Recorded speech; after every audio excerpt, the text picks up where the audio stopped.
ओम शांति। आप सभी का स्वागत करता हूँ आज के इस विशेष कार्यक्रम में। आज हिंदी कैलेंडर के हिसाब से परम एकादशी है।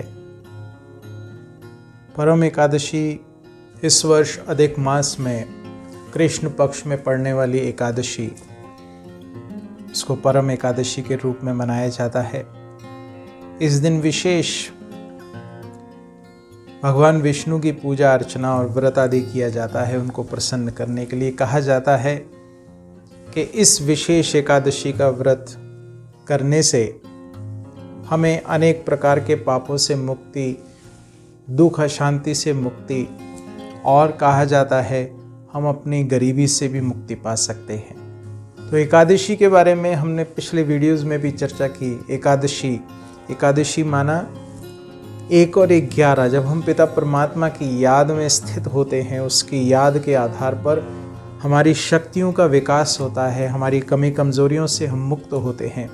तो ये यादगार एकादशी की विशेषता का है।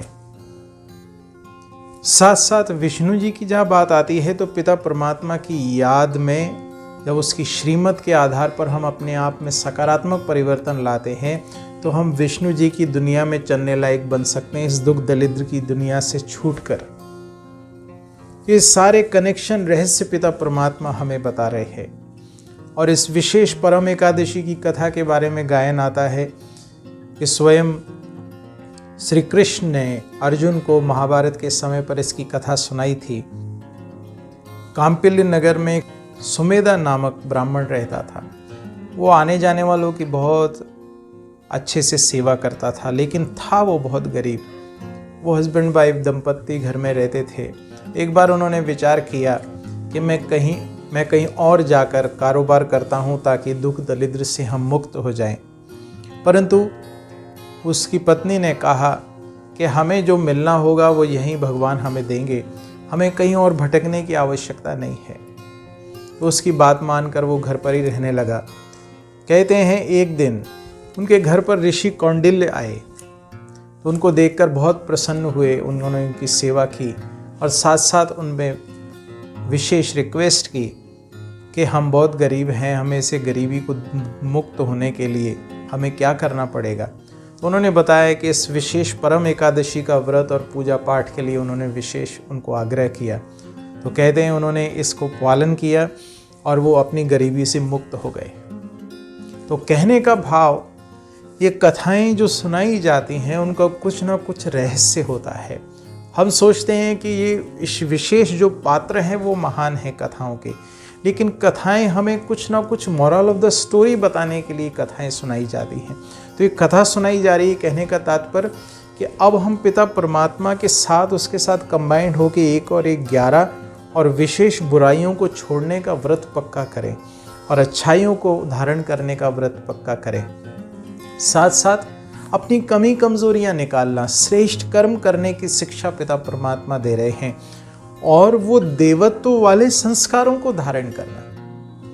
मैं बनना चाहता हूं देवताओं के समान और मेरे संस्कार भिखारियों के समान है, लेवता के समान है, तो मैं किस प्रकार से देवताओं की दुनिया में जाने लायक बन सकता हूं। तो पिता परमात्मा वर्तमान समय इस धरा पर अवतरित होकर हमें अपनी कमी कमजोरियों से मुक्ति का रास्ता बता रहे हैं और ये विशेष व्रत रखने की शिक्षा दे रहे हैं कि बच्चे अब इन बुराइयों से आप मुक्त हों और मुक्त होकर अपने आप को श्रेष्ठ संकल्पों में स्थित करके अपने जीवन को श्रेष्ठ संपन्न, शक्ति संपन्न बनाएं।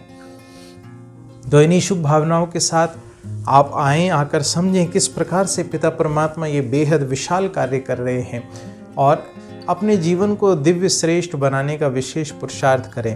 तो किसी भी निकटतम प्रजापिता ब्रह्मा कुमारी ईश्वरी विश्वविद्यालय के सेवा केंद्र से संपर्क स्थापित करें और जानें किस प्रकार से पिता परमात्मा ये विशाल कार्य कर रहे हैं। इन्हीं शुभ भावनाओं के साथ आपका आने वाला समय मंगलकारी हो, कल्याणकारी हो, आप दिव्य श्रेष्ठ बनने का विशेष पुरुषार्थ करें। चलिए बैठिए अपने मस्तक पर। मैं आत्मा पिता परमात्मा की याद में मगन, भ्रुकुटी सिंहासन पर विराजमान चमकता हुआ दिव्य सितारा। देखें स्वयं को मैं आत्मा पवित्र स्वरूप हूँ। मैं आत्मा शक्ति स्वरूप हूँ। मैं आत्मा शांत स्वरूप हूँ। सदाकाल पिता परमात्मा की याद में स्थित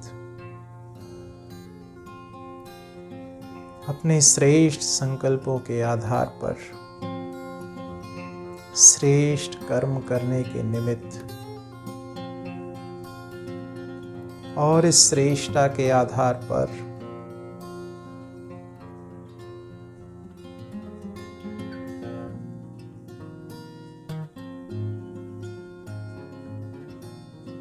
श्रेष्ठ प्राप्तियों का अधिकारी बन विष्णु जी की दुनिया में चलने के लायक बन रहा हूं।